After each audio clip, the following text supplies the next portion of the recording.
Shalom Bapak Ibu dan Saudara yang terkasih, apa kabarnya? Jika selama masa ibadah online ini saya tidak bisa mendengar jawaban Bapak Ibu dan Saudara-saudara ketika saya bertanya apa kabarnya, kali ini saya sengaja ingin mendengar secara langsung jawaban dari salah satu jemaat atas pertanyaan saya tadi. Apa kabar? Bagaimana kabarnya? Saya akan tayangkan sebuah video. Ya, apa kabar? Kabarnya baik. Baik ya. Jadi awalnya kita panik, banyak update tentang berita COVID ya, jumlah yang positif berapa, terus di daerah mana penyebarannya seperti apa, dan bahkan di dunia yang lain, di negara yang lain begitu ya.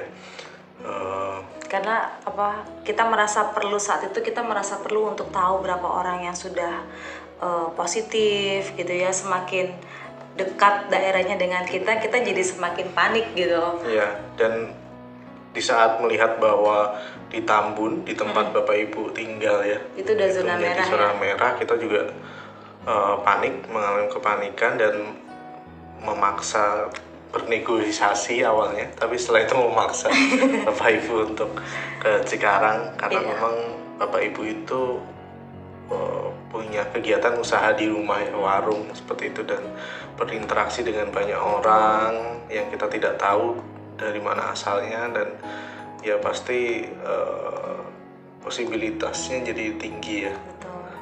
Seperti itu, dan akhirnya kita berhasil Bapak Ibu ke Cikarang selama seminggu, tetapi setelah itu ya kita kehabisan bahan makanan dan perlu ke pasar.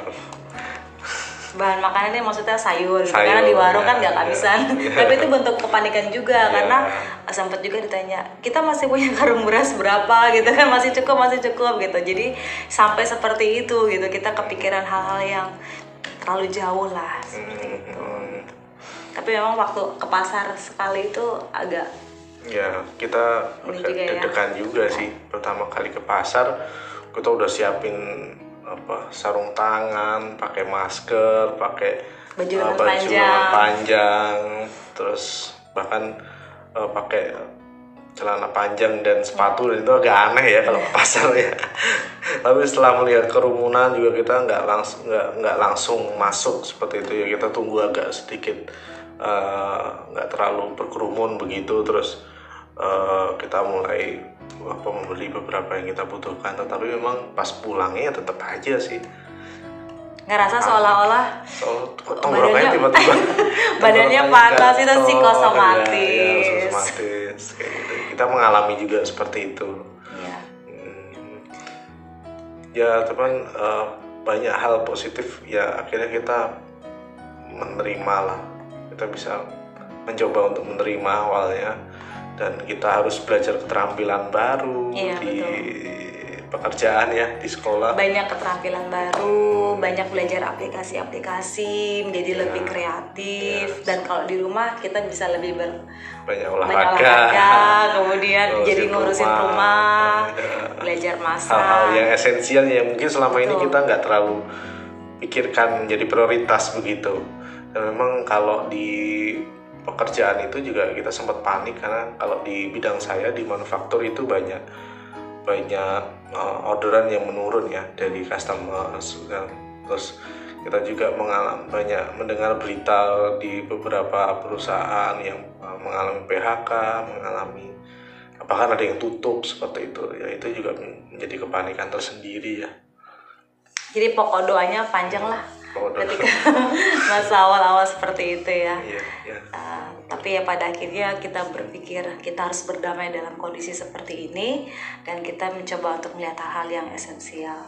Jadi yang esensial itu adalah bagaimana kita memiliki iman yang terus berproses, dan mencoba untuk terus membangun hubungan yang dekat dengan Tuhan dan mengasihi sesama. Jadi hal itulah yang mau coba kita lakukan sampai seterusnya ya. Jadi bersyukur pada Tuhan untuk kondisi ini, sampai akhirnya kita dapat mengatakan bagaimana kabarnya, kita bisa menjawab kabar kita. Nah, Bapak Ibu dan Saudara yang terkasih, ketika tadi kita melihat video yang sudah ditayangkan dari salah satu sahabat saudara kita, maka kalau kita berjumpa secara langsung, saya lebih yakin lagi bahwa mungkin masih ada banyak cerita begitu loh yang bisa dibagikan, terkhusus di dalam kita menjalani masa-masa pandemi ini. Entah itu cerita yang menyedihkan, entah itu cerita yang sifatnya reflektif, atau bahkan mungkin biasa-biasa saja. Nah, setujukah saudara jika kemudian saya berkata bahwa nyatanya masa-masa pandemi ini memang membawa efek pada permasalahan psikologis? Dari mulai isolasi mandiri, pembatasan sosial berskala besar, anjuran untuk social distancing, physical distancing, dan tanpa disadari itu membawa dampak pada kesehatan psikologis, kesehatan mental yang kita alami. Tapi ini tentu tidak bisa digeneralisir ya Bapak Ibu dan Saudara yang terkasih, karena dampaknya memang jelas bisa berbeda antara satu individu dengan individu yang lain.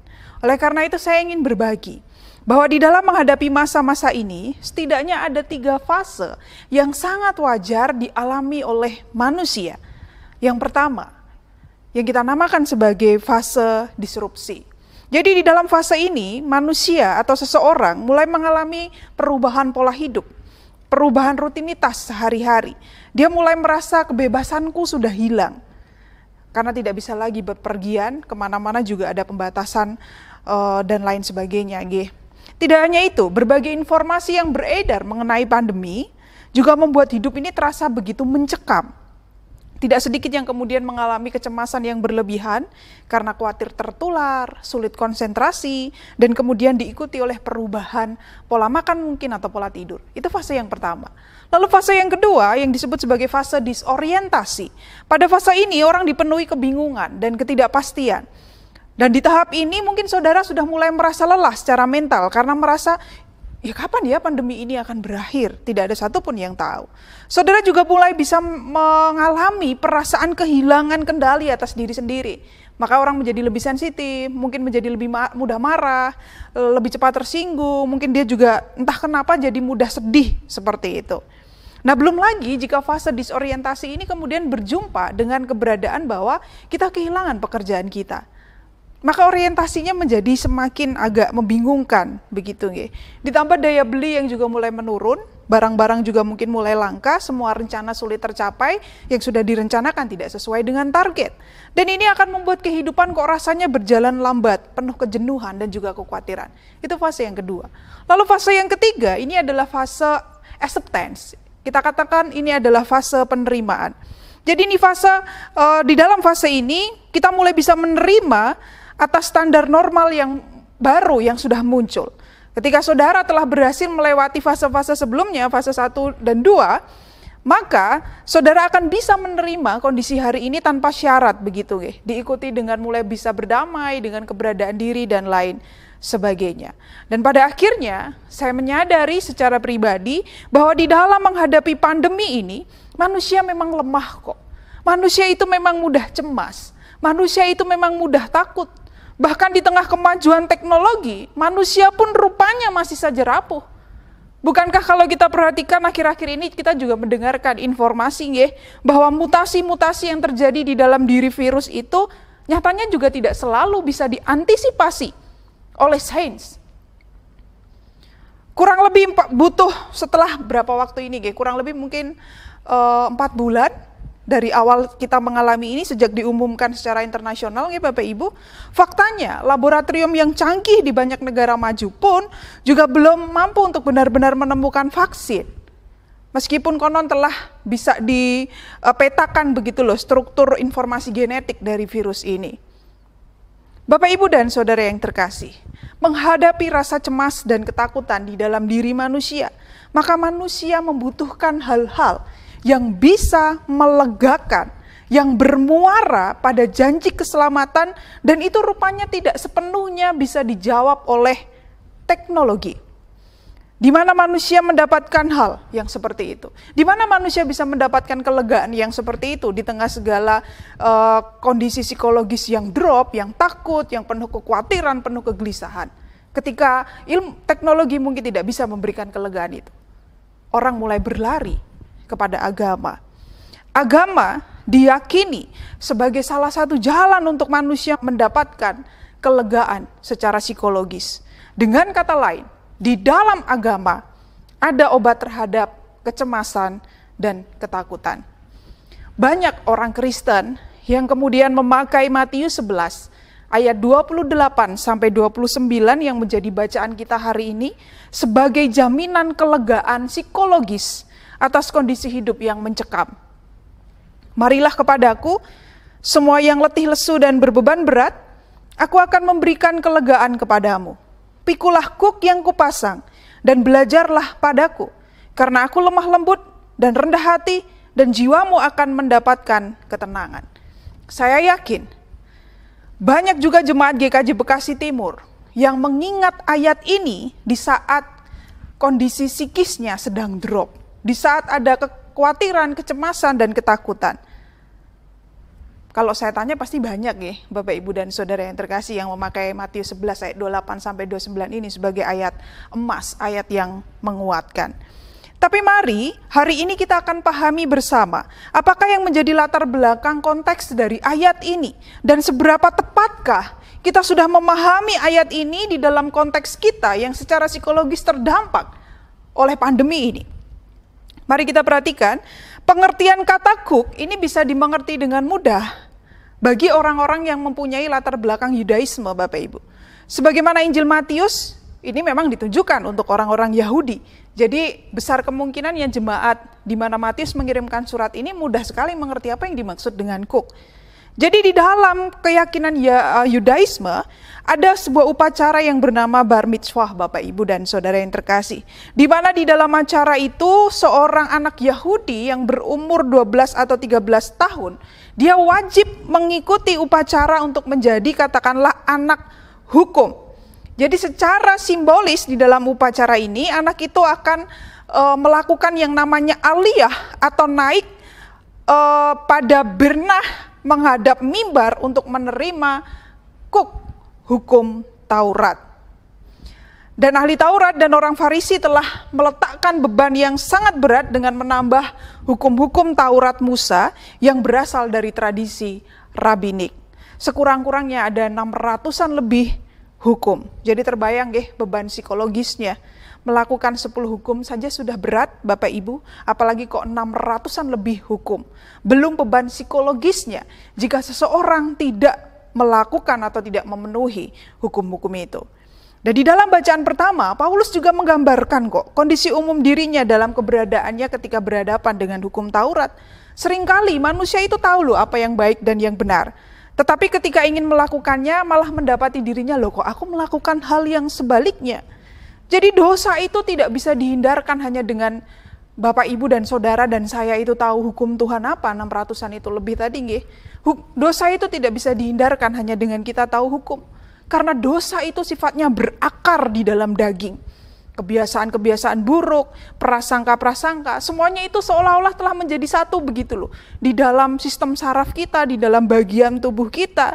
Jadi dengan kata lain, Paulus mengingatkan kita tidak perlu bermegah begitu di dalam hukum Taurat. Seakan-akan dengan tahu perintahnya kita sudah pasti bisa hidup sesuai dengan kehendak Tuhan. Kenyataannya tidak.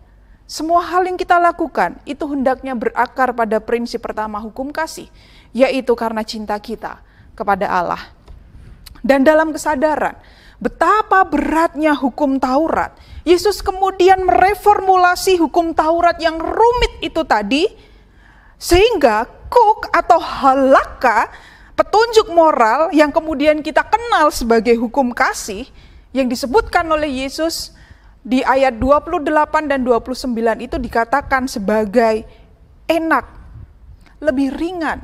Ya karena hukum kasih menjadi lebih sederhana dibandingkan 600-an sekian tadi tradisi rabbinik terkait dengan hukum Taurat.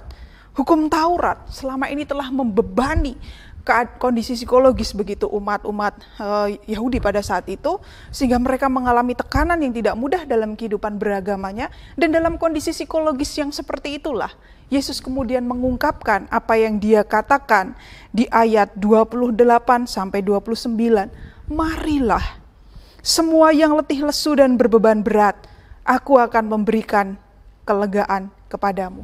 Pikulah kuk yang kupasang dan belajarlah padaku, dan seterusnya.